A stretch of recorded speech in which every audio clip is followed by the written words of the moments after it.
1947 সালে যখন ব্রিটিশ ভারত ভাগ হয়ে যায়, ভারত ও পাকিস্তান দুটি স্বাধীন রাষ্ট্র গঠিত হয়। তখন মহারাজ শাসিত জম্মু ও কাশ্মীর একটি স্বাধীন রাজ্য ছিল।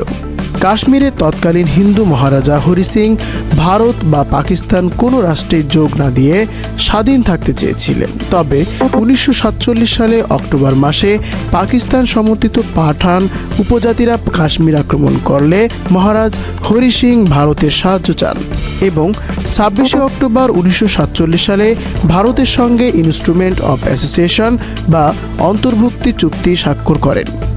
এর মাধ্যমে জম্মু ও কাশ্মীর ভারতে অংশভূত হয়ে যায়। পাকিস্তান এই চুক্তিকে প্রত্যাখ্যান করে এবং তাদের দাবি কাশ্মীর তাদের হওয়া উচিত, কারণ কাশ্মীরের জনসংখ্যা সংখ্যাগরিষ্ঠতার অংশ ছিল মুসলিম বেশি। এখান থেকেই বিবাদের সূত্রপাত এবং প্রথম ভারত পাকিস্তান যুদ্ধের সূচনা হয়।